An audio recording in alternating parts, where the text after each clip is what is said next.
Listeners, readers, welcome to the Foxed Page, where we dive deep into the very best books. You'll come away with a richer understanding of the text at hand, all while learning to read everything a little better. I'm Kimberly Ford, one-time adjunct professor at Berkeley, best-selling author, and PhD in Comp Lit. Today, the PhD in Comp Lit is getting a bit of a rest. Today, we are diving into a New York Times bestseller by Holly Gramazio called The Husbands. This was a book that was absolutely delightful. Those of you who've been listening recently know that I have, in the recent past, tackled No Country for Old Men by Cormac McCarthy. And I was drawn to that book for all the right reasons. I wanted to read something that was really, challenging and harrowing and dark, and it absolutely delivered on all of those fronts. And as a result, I think I was really looking for something to, a bit of a palate cleanser, something a little more uplifting and something a little brighter. And The Husbands by Holly Gramazio was absolutely that. We always begin with this question of why read this book? Why am I talking to you about this book? This was a recommendation from my younger sister. She's very wise, very smart, very good reader. We actually have very different tastes, which is fun because then a lot of times her recommendations are things that I would not have come across anyway.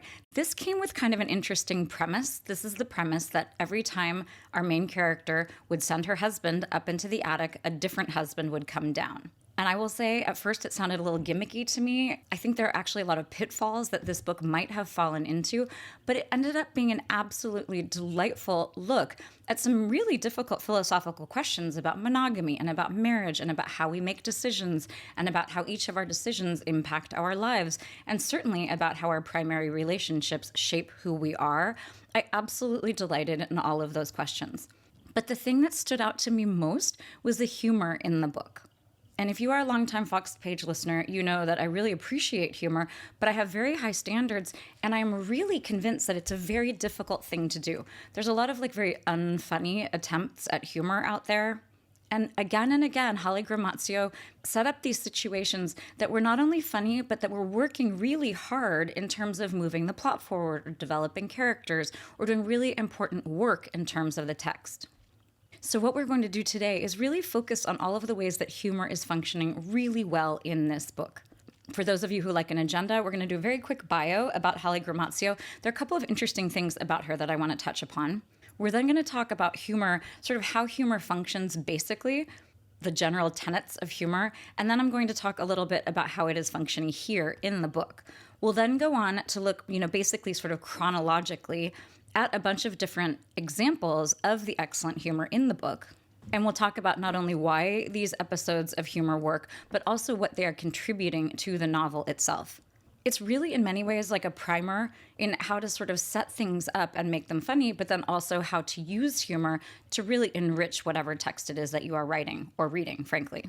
We're going to close by looking at all of the things this book has to offer, things I really enjoyed, but that we are not going to dig into, just to give you kind of an overview of the richness and I think the success of this text. But I'm also going to throw in a couple of quibbles. Before we dive into the bio, for those of you on the YouTube, I'm wearing one of my own creations here. I'm wearing what is called the Shifty Sweater. And I mention that because I actually get a fair amount of comments from fellow fiber artists out there. In fact, some people would like to know the patterns of some of the sweaters that I've knitted, which is such a compliment. Although I will say the ultimate compliment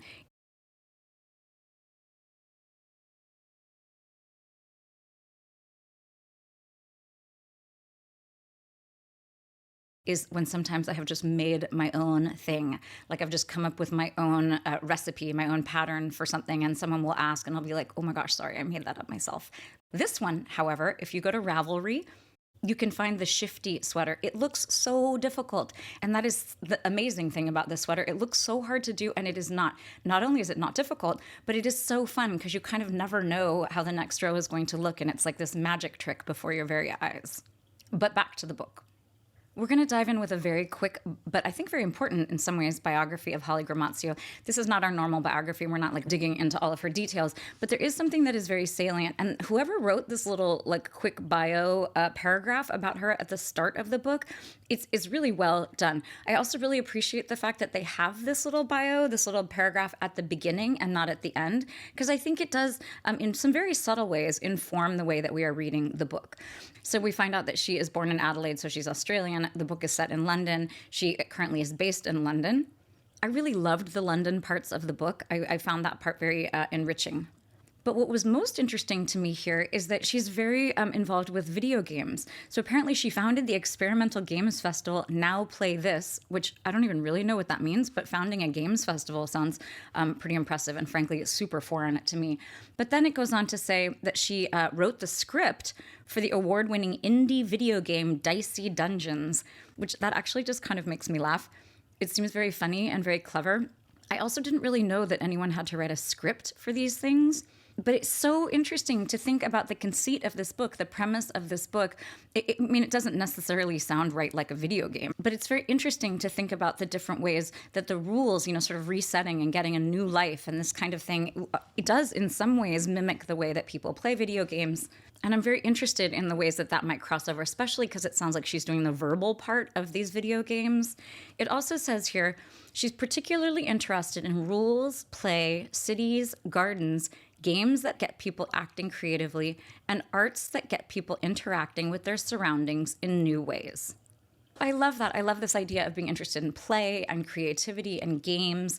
And I think all of that, gardens too, there's some good gardens in this book. I think all of that really does, give us a little bit of a window into the creative mindset that brought us to this book. This is also her first novel, which I was like, wow, this is someone who is really kind of a polymath here. She can do all this video gaming stuff and then also can apparently pop over and not only have a great idea for a novel, but execute it in just an amazing way. One quick thing from the editorial world is that, and most of you probably know this, but when you have a paragraph like this that's a biography, 9 times out of 10 it is written, in fact, by the author. Not always, but, a lot of the time. So when you read something like she's particularly interested in rules, play, cities, gardens, games that people, that kind of thing, those are her priorities. So it's always very interesting to me, even if it's written in the third person, to know that that's something that she really wants the reader to know. So if you are someone who reads fiction pretty widely, you cannot not think of Gabrielle Zevin. So Gabrielle Zevin wrote Tomorrow and Tomorrow and Tomorrow, which is a book that came out several years ago. I loved that book. I was very resistant to that book. Someone suggested it to me and I was like, wow, video games? No, thank you. And then I read it and I was just absolutely blown away. There are immediate parallels here. As soon as you read this beginning part and you know that she has to do with the structuring and the writing of video games, you immediately think of Gabrielle Zevin. And then, sure enough, you zip right across from this little biography page here to the blurbs. And who has blurbed the book right across the way but Gabrielle Zevin? And here's what Gabrielle Zevin has to say. Richly characterized, philosophical, and funny, I enjoyed all the husbands, even, especially, the terrible ones, a time-bending gem about the way we live now. I thought that was so good because the book is philosophical and it is definitely richly characterized and it is funny. I also enjoy the idea of especially enjoying the terrible husbands because honestly, they are some of the kind of richest fodder in the book. And I was very happy to see that Gabrielle Zevin, has put her stamp of approval on this book because Gabrielle Zevin is a world-class writer who wrote just a hell of a novel. And in many ways, Tomorrow and Tomorrow and Tomorrow is a much kind of heavier weight and like a much more, I think in some ways, more significant novel. It's trying to do different things. I mean, it was definitely like trying to be a more weighty novel where The Husbands is, a bit lighter and a bit frothier and a bit more fun. But I really like the idea that Gabrielle Zevin has very positive things to say about this. I also wanted to read 2 other quick blurbs here. I usually don't read them ahead of time, partially because I don't want people just sort of like, creating some narrative about the book in my head. But I really thought that these were very good. So another one by Claire Lombardo. The Husbands is a wily and wonderful exploration of modern decision-making, kaleidoscopic and bright and very, very funny.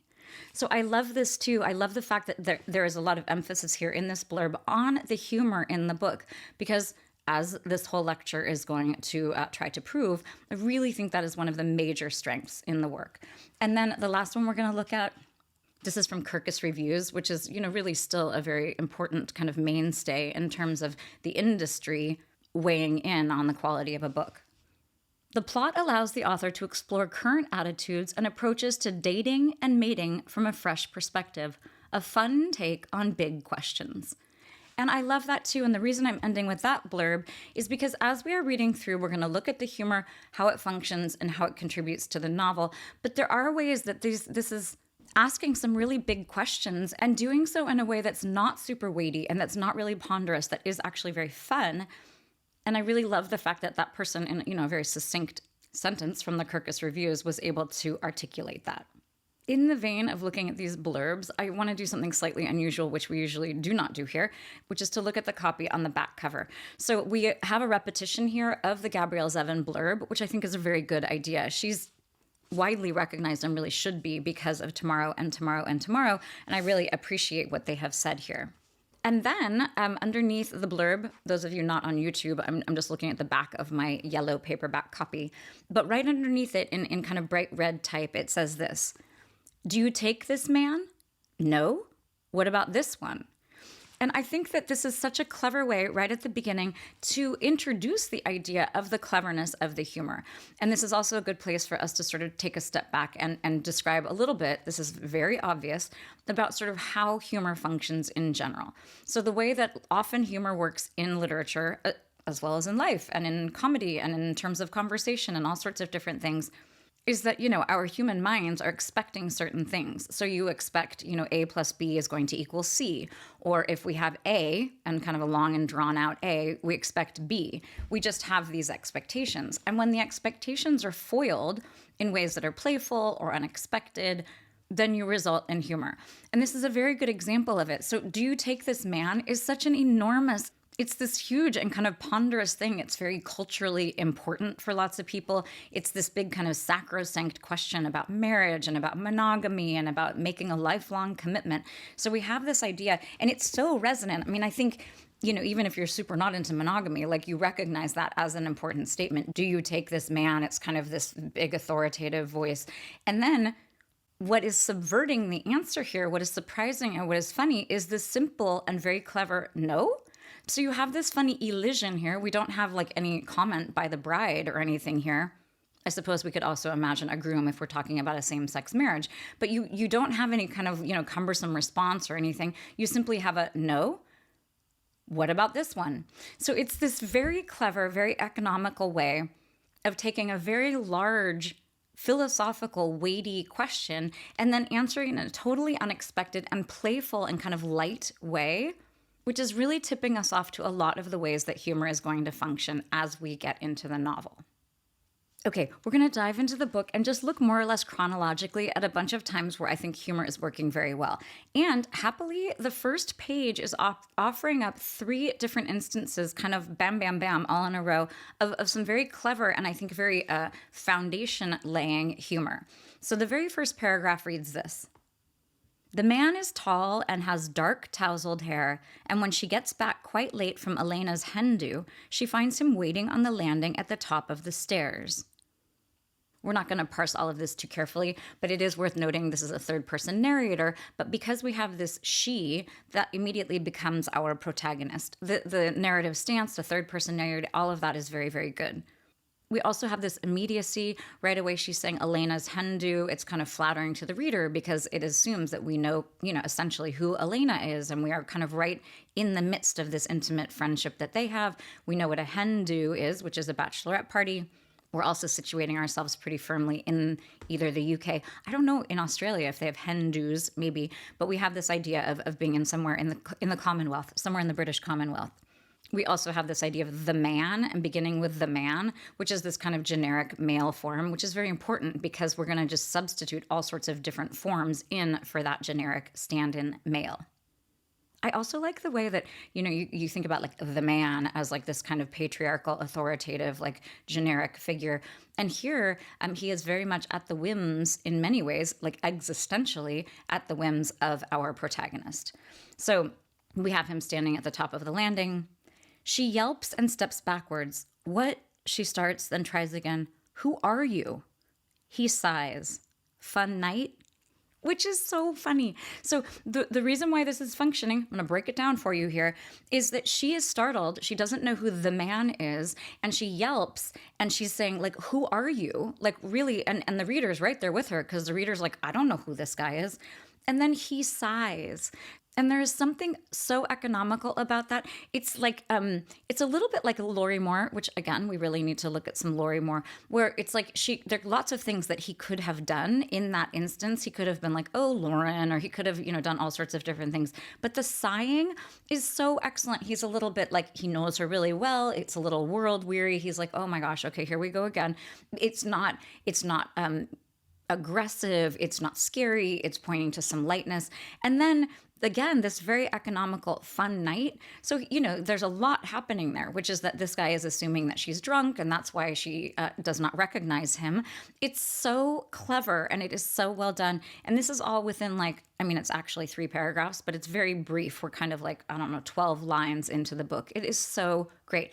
And the thing that's happening there is we're expecting this intruder in her house. And she's like, who are you? And we're expecting him to be like, what? Like, Lauren, I'm your husband. Or we expect him to be some sort of actual intruder. And neither of those things happen. He takes it in stride in this very kind of casual and light way that ends up being very funny. Also, the fun night thing is really pointing to a lot of intimacy, but also telling us a lot about this main character, who is someone who often goes out and has a fun night and apparently comes home having had enough to drink that she's not quite recognizing her husband. There are some ways, I will say, in the book that I felt like there was a little too much lightness. Like, you have to suspend disbelief, obviously, at the very beginning if you are in a novel where, you're the male characters are going up into the attic and, coming back down as a different person. Obviously, you suspend the disbelief right at the beginning. But there are times where I think the lightness, it's avoiding a little bit of the heavier things that are happening in the novel, which is totally appropriate. But there were a couple of times where I was like, ooh, this seems like a little bit too light under the circumstances. But overall, it ended up feeling delightful to me. So just 2 paragraphs later, we have more kind of in this vein. But what's interesting about it is we're continuing with the humor, but we're really learning more about this person. And we're also establishing some very nuts and bolts things about our situation, but in this humorous vein that makes it much more fun than a simple, straightforward, omniscient narrator telling us what's up. So we're a couple of paragraphs down. Lauren, he says, come on, come up and I'll make you some tea. He knows her name. Is he? No, it's been months since she had that guy around, and he was blonde. He had a beard. This isn't him. Which was also so funny. So we have this idea here that she's piecing together what's happening. He's probably not an intruder if he knows her name and he's being so calm and whatnot. And then we have this, is he? And then an M dash. Actually, my bad. That's an N dash. Which I don't know, seems to me like that should be an M dash. We can chat grammar later. Anybody who's interested can comment below and we can get crazy about M dash versus N dash. One of my kids just sent me the most upsetting thing, which is that apparently if something has a lot of M dashes in it, that is a signal that it was created by AI. And I, as someone who have been literally a lifelong devotee of the M dash, I'm absolutely crushed by that. But back to the text. So this question of is he... And you're like, wait, as the reader, you're like, is he what? What is she going to say about him? And then she says, no, it's been months since she had that guy round. And the thing about that, it's also charmingly English because it's not around, it's round. And those kinds of English subtleties, Australian/English subtleties are very, delightful for an American reader who's tuned into that kind of thing. I did not listen to any of this on the Audible. It must be read by an English-speaking person. That would be fun. But it's also telling us, again, that this is someone who, has guys round occasionally. And I think that's a very important premise because a lot of this book is questioning all of our kind of deep-held thoughts on monogamy and on sexual liberation and on the idea of women being able to choose and having a lot of agency in relationships, whether they be casual sexual relationships or whether they are monogamous marital relationships. So I really like the idea of emphasizing here, she's not someone who has any trouble bringing guys round. She does this quite often. She's someone who is sexually liberated in a way that I find very appealing. And what's excellent about it here is we're learning this in this way that's very light and funny and very economical. I also like, from a grammatical perspective, she's got a bunch of fragments there. He was blonde. He had a beard. This isn't him. So that's all set off with commas, not with periods. Her syntax, her word choice, the prose in this is just excellent. And we're focusing on the comedy today, on her use of humor, which is excellent. But the prose in general, I found just kind of impeccable, which is really impressive in a debut novel, and especially with someone, who's first and foremost a gamer. a video game creator. It's all very impressive. And the last thing we're going to look at on this first page is kind of an important element because it's one that I kept hearing throughout. And this is one that I think other people might be hearing, but definitely I did. And it is echoes of Fleabag. So part of that is because it's all happening in London. And so I had that association kind of ready to go. And every single time I heard these echoes of Fleabag, I was absolutely delighted. If you are someone who has not yet seen Fleabag, I am so jealous of you. You must absolutely right away go and sit down and watch both seasons of that incredibly, incredibly great television show. But what Holly Gramazio is doing that I think is resonant, it's definitely not too on the nose, but what's very resonant about it is when Holly Gramazio is doing these asides to the reader, there are times when she's sort of saying things, they definitely fit in with what is happening in the text. It's not like in parentheses or in italics or anything. It's very seamless.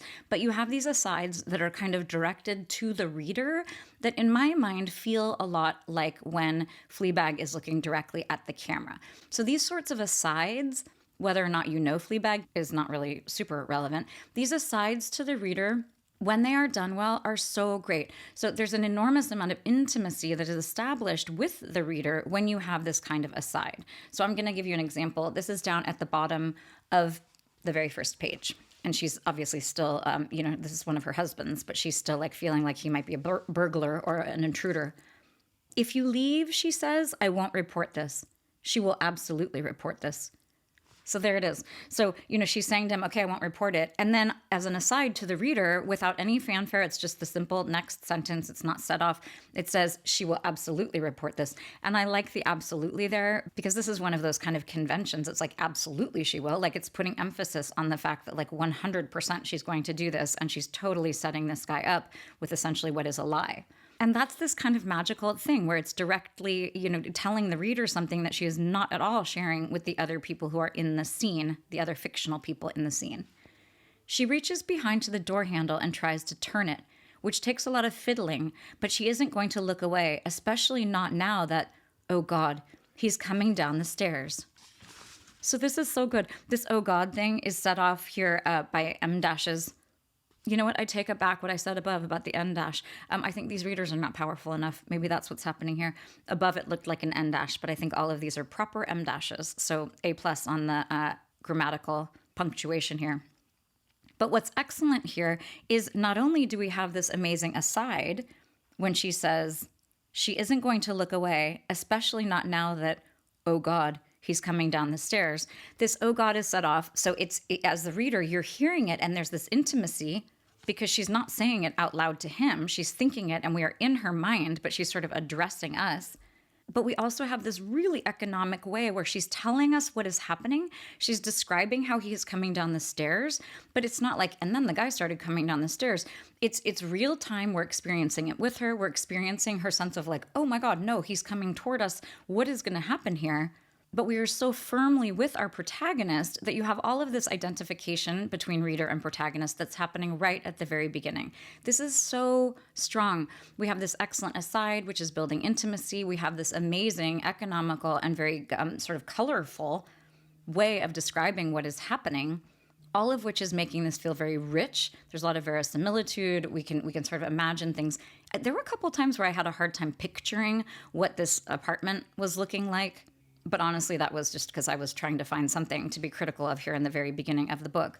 But this kind of aside that again, to me feels like Fleabag is something that we see over and over throughout the novel. And it's excellent. It's the kind of thing that you like having as a refrain, not just because it seems like an excellent television show, but because it's actually a very effective way to convey information, but also to have the reader, feel real intimacy and to have real understanding of what's happening in the mind of the protagonist. Okay, we're going to jump to page 12. This is actually handily. This is another example of that kind of Fleabag kind of moment. And in this case, it's not an aside a la Fleabag. It's more of the kind of humor that we have that is crucial in Fleabag that shows us the intimacy between the main character, Fleabag, and her best friend. Throughout this book, Holly Gramazio does such a good job of establishing the very close ties between Elena and Lauren, who is our protagonist. A lot of it is done with shorthand. A lot of it is done with the texts that they're sharing with each other. A lot of it is very economical. It's kind of staccato, like we don't have to have the whole picture of things. We simply get reactions. But because it's so well done, we understand the whole backstory without needing it explained to us. One thing I will say, sometimes, this is even harder to do than humor. Sometimes in this book, when she is describing what her little nieces and nephews are up to, she falls into what I think is kind of a trap, in that it's very difficult to describe what kids are up to in like a quirky little kid kind of way without it sounding so cliche. I have to think of someone who does this well. I don't know. It's actually kind of tedious to me. Maybe it's because I'm menopausal now, to look at these, like, to really dig into books with lots of little kids in them. I think that, like, trying to show, like, the quirky ways that kids, like, ask funny questions or whatever the thing is, it always feels predictable. It always feels kind of like, okay, yeah, I mean, all kids say quirky little things like that. Sometimes I think that in this book, that element of smaller kids is not the strongest part. And the reason I'm bringing it up right now, I think, is because that is very much in counterpoint to all of the interactions that she's having with her best friend, Elena. And it's also important to note here that part of what's happening when she's checking these texts from Elena is it's forwarding the plot. At this point, we're still really very curious to know, like, who this guy is. And the way that she's going to figure out who the guy is, which she's very smart. She's like, oh, I'm going to go back and look at my texts, and maybe my texts will tell me who this man is. There are lots of different ways throughout the book, and this is, I think, like a video gaming kind of mentality, where you're like, wait, how is this attic thing functioning? And then the fact that her husbands are changing, how does that manifest in the real world? And like, how much is that impacting the history before the man emerged from the attic? Or how much is it impacting everything else in her life? Does she still have nieces and nephews? All of these big kind of philosophical questions about the choices we make and reality and how they affect the past and the future. So on the bottom of 12, we have this. She checks her sent messages, lots of hearts to Elena. And then this is all in caps. I love you. I know you're going to be so happy. And a photo back from her of their chicken shop reflections captioned, it must be so difficult for everyone else that we're so beautiful. That's the part that reminded me of Fleabag. There's a lot in Fleabag of Fleabag. And then, oh my gosh, the name of her best friend just went right out of my head. The blonde woman who dies, who is dead throughout the whole entire series. Oh my God. Anyway, can't remember her name. It might come back to me. Probably won't. But this idea of it must be so difficult for everyone that we are so beautiful, to me, that sounded absolutely like the best friend on Fleabag. And even if you're someone who loves that television show, there's no way this feels heavy-handed, because that is both in Fleabag and here, what these women, Phoebe Waller-Bridge and Holly Gramazio, are tapping into is a certain kind of humor and a certain kind of shorthand and a certain amount of intimacy and unexpectedness. And this is unexpected. I mean, it's when you hear someone say, it must be so difficult for everyone, you don't think that then the next phrase is going to be that we are so beautiful. And honestly, we should have more of that, but that's just speaking, to women's self-doubt and the ways that we are not supposed to express how beautiful we think we are. So it's unexpected, but it is also working really hard to establish what's happening in the novel, a lot about our character, a lot about her best friend. It's just excellent. We're jumping all the way to page 65, but it turns out this is our third example, and I think it's the final example of, again, this kind of Fleabag kind of tone. So here we have her sister, Lauren's sister, talking about Lauren's wedding to one of these husbands. And for the sister, the wedding had been terrible, and she had broken up with her girlfriend, and it was like this terrible experience for her. 20 of your guests heard us break up. I'm crying in the background of half your wedding photos. The food was delicious. So funny to me. I mean, you have this, like, it's actually the end of a fairly long paragraph describing like why they broke up and whatnot. And you have this kind of accretion toward the end of this paragraph where, things are getting more and more dire. And she's like, it was awful and everybody saw us. And so you're expecting more of that kind of tone. And then you have this funny, declarative, simple sentence, the food was delicious. And we actually do see a lot of this in Fleabag. This lecture is turning into like a tiny analysis of some of the humor in Fleabag. And in many ways, it makes sense to me that the brand of humor is translating well on the page here. But what's happening here kind of more broadly is that we are having some comic relief. So this is a book that is very light. Even when very heavy things are happening, there tends to be a lightening, a leavening to it, which is really what we are expecting from a book like this, and it is really the joy of a book like this. And more importantly, what's happening in the paragraph above is that the sister breaks up with her fiancé or her girlfriend because they'd been engaged for a long time and they weren't sure if they wanted to be together and they didn't have a lot of conviction. And in this iteration of marriage, it turns out that Lauren and her husband had only been together for a little while, but they had lots of conviction. So you're talking about something that's pretty weighty here, which is this idea of like, when should you get married? How much conviction do you need? Should you sort of jump into these things? Should you deliberate for a long time? So you have really large questions that are then leavened by humor, which is really, I think, the recipe for serious success in this book. We're now going to jump to page 73. One of the things that this book does so well is it does this kind of observation humor. And I'm not a big fan of observational humor. So like observational humor, think Seinfeld, when they're like talking about like the big salad or like a close talker. It's a very like Jerry Seinfeld, Larry David. I like Curb Your Enthusiasm better for a number of reasons, although that is still definitely a lot of observational humor. So what that kind of humor is doing, when you have like a close talker, is it's, you're picking out something that is a phenomenon that people have yet to fully articulate, and then you're articulating it in a way that's kind of funny, and that's kind of the whole joke. So what I like here better is that in the book we have a lot of observational humor, but she's taking it a number of steps further than just naming the thing. And a lot of times it's like a skewering of certain populations that I think is so funny. There's an American in the book who's very important, and I loved all of the parts where she was talking about, different characteristics of Americans. We're going to look at a couple of them because I found them very funny. But this on page 73 is just an absolute gem of a paragraph that is speaking to this idea of preconceptions. This is also an interesting look at how the book is functioning, because every time she's in a marriage, she's having to figure out what the marriage is all about and who she is in the marriage and what she gets up to in the marriage. So there's this kind of self-exploration that's really interesting. And of course, it brings up all sorts of philosophical questions. So here on 73, we have her trying to figure out who she and her current husband are, kind of in the world. Oh, she thinks, they're not cheating, they're swingers. Though aren't all swingers white and in their 40s? She's sure she read that in an article somewhere. Their group doesn't quite fit the demographic. Maybe they could be polyamorous instead. She's vague on the difference, but they're in London's outermost suburbs, and none of them, as far as she is aware, work in tech. So this doesn't still fit. I honestly can't keep reading. The idea that all swingers are not only white and in their 40s, but that they all work in tech, that is so funny to me. I mean, I am literally sitting here in Silicon Valley, which, by the way, non sequitur, but we have terrible internet and terrible telephone coverage here, right in the heart of Silicon Valley. But to go back, again, what I love about this kind of observational humor in her hands is that it's folded into this larger question. She's discovering what's happening, which is funny to begin with.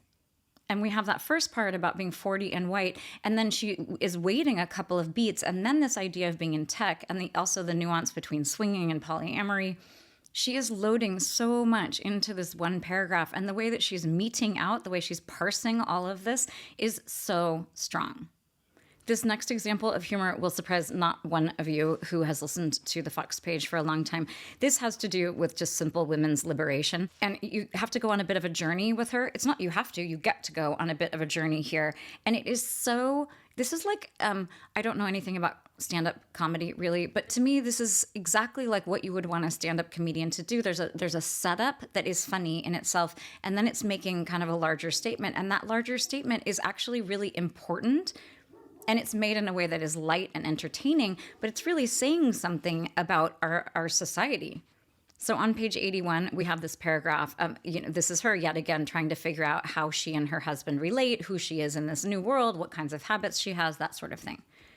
She likes him too, but then she goes to the bathroom and finds that A, her period has just started, not ideal, and B, the only product she has in the cupboard is a menstrual cup. So even that not ideal, that like comma, it's set off by commas, that's almost the kind of aside where she's saying to the reader, like, okay, not ideal, just started the period. And then it was so funny to me that like these are things that are not ideal. A, her period has started. And then B, we're kind of like, what is this other thing going to be? And it's the fact that she uses a menstrual cup as this iteration of her life. Okay, and then moving on. She looks up a series of instructional diagrams on her phone, folds it like this or like that, and she gives it a go, but the cup keeps springing open when it's halfway inserted, blood spattering across the tiles, and it gets slipperier.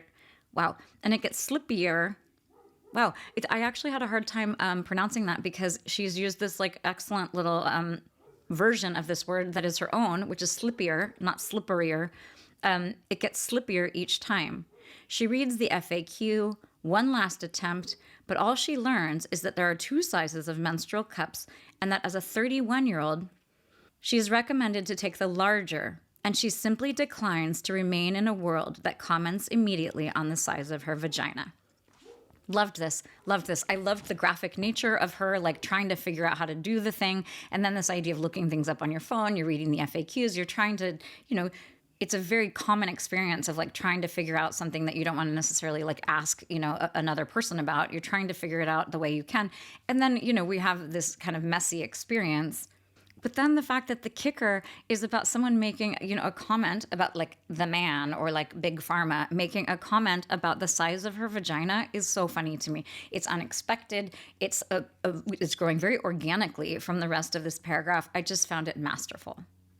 On page 100, we have an example of the kind of humor that's this very kind of sweet and kind of basic thing. And again, this has to do with expectations. So this is with the American husband. His name is Carter, and they're at a wedding, and he is going around. Some hens have escaped and chickens, and so he's going around and he is like scooping up the chickens. So this is something that seems kind of awkward. It seems kind of harried. Doesn't seem particularly like sexy or exciting. And we have this description. He walks with it toward Lauren, so triumphant, his face delighted. Still got it, he says. You try and keep him out of the barn. If the hawk comes down again, I'll ferry them over to the coop. And that's what he does. Over the course of the first dance and the next song, he collects hens, first one at a time, and then, as his confidence grows and she is more and more visibly impressed, 2 at a time, 1 in each arm. It's magnificent. What's excellent here is like the grandeur of that word. Magnificent is just like not what you are expecting her to say. We know she's getting more impressed, but he's like walking around with chickens and he's scooping them up and he's doing this kind of goofy thing. Also, magnificent here is italicized. So we have this really, almost on the page, like it kind of looks like cursive. You know how italics function. But so the word magnificent and then together with it being in italics it's just like not what you're expecting from like a chicken situation. But it is so economical and so strong because it is showing us what is happening with her. Like she is seeing this thing that he is doing. And for her, it's this very alluring thing. And it seems magnificent. You see the way that she's elevating him. But what is excellent about this is the thing that she's describing so aptly and the thing that we're seeing so vividly is totally unexpected. We've talked a lot about how if you want a reader to really step into a world and be convinced of that world, you need to show them details that they wouldn't be able to imagine on their own. So like if you have description of like a country wedding in England, there are lots of different things. As I am saying that, you're probably picturing a bunch of different things.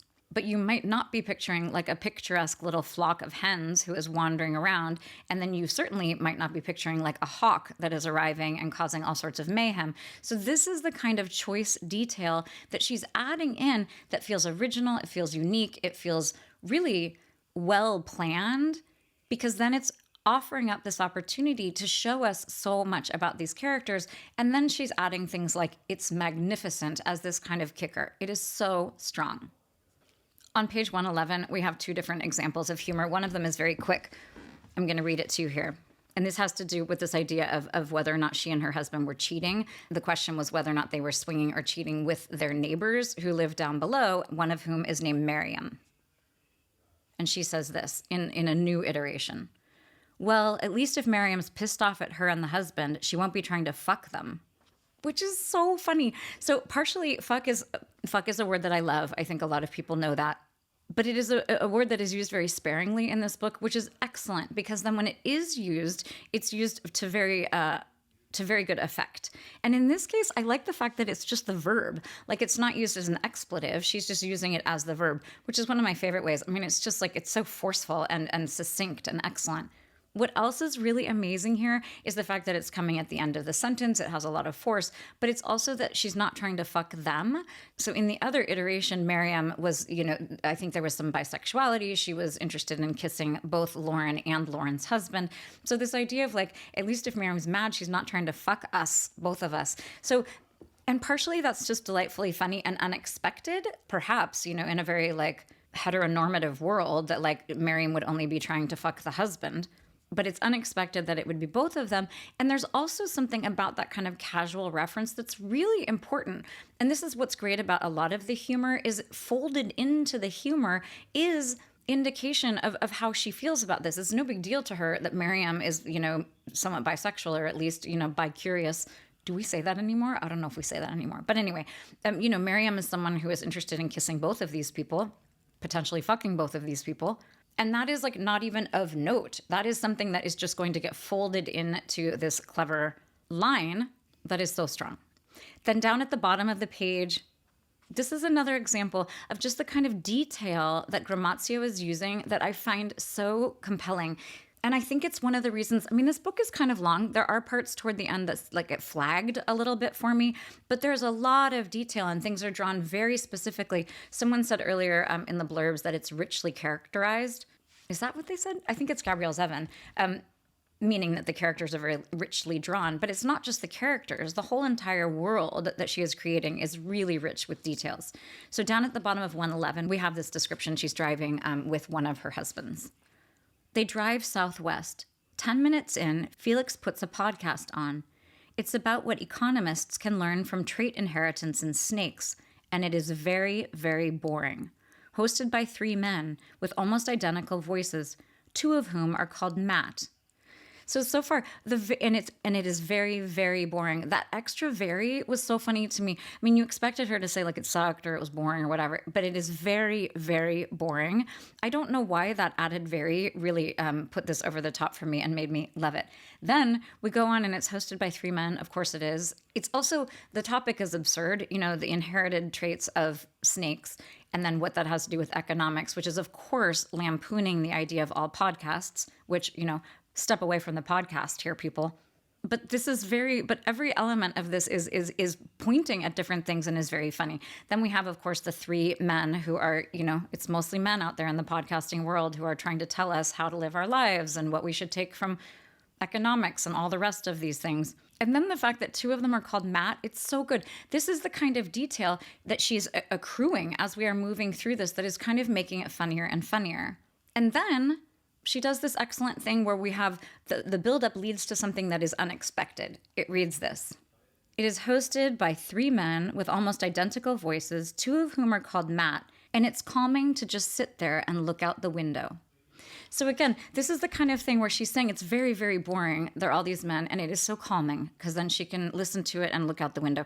The predictable thing, of course, would be to be annoyed at how annoying this whole thing is, and yet she finds it calming, which is that kind of inversion that she does so well. Okay, we have 3 more examples we're going to look at. On page 201, we have a conversation between our protagonist and someone who becomes kind of this friend and also kind of a foil in some ways, who is not Elena, but is a very close friend who we see again and again and who becomes a kind of a thread throughout the novel. And he is talking in this case about his younger sister. She's a good kid, he says, a lot younger. She was 4 or 5 when I moved out, so we're not super close. I think you 2 would get on, though. She does that thing you do sometimes of getting super polite when someone says something you think is stupid. I loved this. I thought it was so clever. This is not like ha-ha funny, but it's an interesting and unique way to get across some information. There are lots of different ways that he could talk about Lauren together with his sister, but to point out this thing that they both do, and I think there is a cultural phenomenon where someone says, somebody says something really stupid that maybe people get overly polite to kind of like compensate and make them sort of not realize or not feel so bad about having said something stupid. It is so well articulated when she says right here, she does that thing you do sometimes of getting super polite when someone says something you think is stupid. So good. So good. That's observational humor I can get behind. On 216, we have another example of this kind of observational humor. And what I would like you to note here as we are reading through this is how skillfully she is introducing this idea. There are lots of different ways you could have this idea and this kind of criticism that you could weave this into your novel. But the way that she does it is so effective. It is also yet another underscoring of how this world is functioning, in that she's having to figure out each time who she is, which of course is a very large statement on the fact that who we choose to be our partners, the choices that we make about matrimony and monogamy, do affect, everything in our lives. So it's both funny, but it is also developing this idea, this deeply philosophical question about who we are as people. So on 216. They go to an Albarino tasting night at the wine shop near Rob and Elena's, and she worries that she's going to have wine opinions, but Michael is happy to take care of that side of it. So funny that she worries she's going to have wine opinions. So, there are lots of ways you could say that. She's worried she was going to be a wine snob, or she was worried that, the evening was going to be tedious.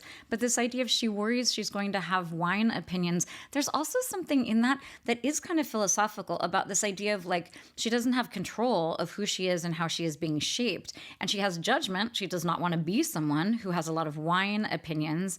And yet there is a world where she may have been shaped in that direction. And it speaks to these kinds of preconceived notions that people have and prejudices that we have that certainly we can get over if we are exposed to different things. So not only is this funny and just sort of tucked in very neatly and very subtly into the middle of this sentence, but it's also speaking to something larger. The last piece of humor that we're going to look at in terms of analysis here is on page 253. I loved this because this is having to do with the American. This is when she's at a party in Denver, actually, because she has gone to see if she can find one of the past husbands. And she's talking to these Americans she has just met for the first time. I don't think I know anyone in a movie called Lauren, Ryan says slowly. Is that a drawl? Is he drawling? They're not as handsome as Carter, but they do have something of his expressions, his mode of being. When she thought it was love, was it just being from Denver? Which I thought was so funny. So, and this being from Denver is in italics, and also up above, is he drawling? That's also in italics. Whenever people kind of pick on a city like that, I always just wonder, do they have to think about it? Are they like what city in the United States do I not know anyone, so I can just be a little bit critical of the city? It's not like a skewering of Denver, but it's not like an elevation of Denver either. And I think what's especially charming here as an American, a lot of people like a Southern accent, the drawling, although it's funny because I don't think of Colorado as people who are drawling, which maybe she doesn't know her American geography super well. Also, maybe Ryan is from the South. Also, she's not even sure if he is actually drawling. That word is starting to sound very strange to me, drawling. But anyway, he, she doesn't actually know. Maybe he's just speaking with a Colorado accent or a plain old American accent, not super regional, that she is interpreting. And as with all of the different examples of humor in this book, there is a larger question there. Why do we fall in love with certain people? Why are we attracted to certain people? Does it matter? Do we have any control? All of these are very large questions that she is posing in a way that is very funny. So we're going to close I'm just going to read through a list. It's actually all of the notes that I've made in the back of my book. Those of you who are on the YouTube, I'll put it up there so you can see. I usually, as I'm going through a book, I will note different elements that I might want to talk about, and then I'll have little page numbers. I must admit, because this book is a bit lighter, I didn't really dig into a lot of heavy-duty examples, except where humor is concerned. My little page numbers for humor go all the way across this page that I was writing on. But some of the elements that really struck me, aside from the humor, is just her tone. Throughout, the tone is so good. It's the perfect amount of heaviness and sort of philosophical inquiry together with just, frivolity, which is a very difficult thing to attain and to maintain. She also does an amazing job, I've mentioned this a couple of times, of really filling out these worlds and asking important questions about how marriage affects us. The prose, we've spoken about it a bit, excellent, in so many different ways. There are a lot of questions about what it means to be a wife, which is obviously an extension of marriage, but it's a very interesting question that is different than what it's like to be in a marriage. It's there's some feminist issues there, just the question of what wifedom looks like. She does a really good job with chapter breaks. That was something I really enjoyed throughout. They're unexpected, and oftentimes it'll be kind of right in the middle of something, but it really, because it seems kind of unexpected and somewhat arbitrary, it really makes you look at how the chapter breaks are functioning, which is always cool. There's some certain conventions that we take for granted in any novel, And when someone pushes up against them a little bit and does something unusual, it's really interesting to step back and be like, oh, why do chapters function the way they do? And why are people ending them in certain ways and then beginning in others? Hers are very interesting. There's a whole kind of meta fiction, kind of sci-fi thing that's happening here. That to me feels a little bit like the video game portion of the book, but it's really well done. She does a very good job of describing kind of how this phenomenon is working. I have a lot of notes about like how the attic is functioning and the different rules about what it affects and what it doesn't. And it seems like it would be very basic, and it is on some level, but then she creates this whole cascade of things that comes from this premise. And in a lesser writer's hands, it could be kind of clunky or illogical or kind of contradictory, but it is not. It's very well done. She has really good use of figurative language, which is excellent. You guys know I'm very picky about that, meaning, metaphor and simile and foreshadowing, all of that kind of stuff, symbolism. To be honest, it's mostly metaphor and simile. And honestly, as someone who doesn't really read for plot very much, I really enjoyed the plot. There were parts toward, like 3/4 through where I was like, okay, I think we could move this along a bit more quickly. I might have edited it a little bit more aggressively. But I really was interested in how things were going to be tied up. Like, how were we going to finish this? How were we going to, cut this cycle? And what kinds of decisions was she going to make? And what kind of a statement would Gramazio be making with however she ended the book? So the plot was extremely strong. I'm looking here, and actually, in terms of quibbles, I only have 2 tiny things. One is that, 3. The first thing being what I just mentioned, which is I do think it's a bit long in places. The other is like the kid antics. I noted that earlier. It's such a hard thing to do. I just think, I don't know, my advice to any writers out there is just like, don't have your like kids in your books be doing like things that are like wacky, cute things. I don't know what else they're going to be doing, but just, I would tread easy on the like endearing, awkward, goofy kid stuff. She also at one point used the word impossibly, and anyone who's listened to the Fox page knows that it's just, it absolutely makes me want to die. So for like the last 15 years or so, every time I'm reading something that purports to be literary fiction, not everything, but like honestly 99%, I will come across the use of the word impossibly. Somewhere they'll be like, he was impossibly tall, or it was impossibly hot, or whatever the thing is.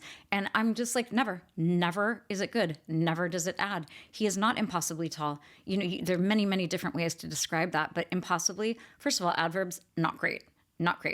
And certainly that one, I want to die.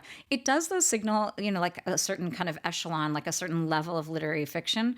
And I do think this definitely qualifies as literary fiction. It's also kind of light. Is it a rom-com? Not quite.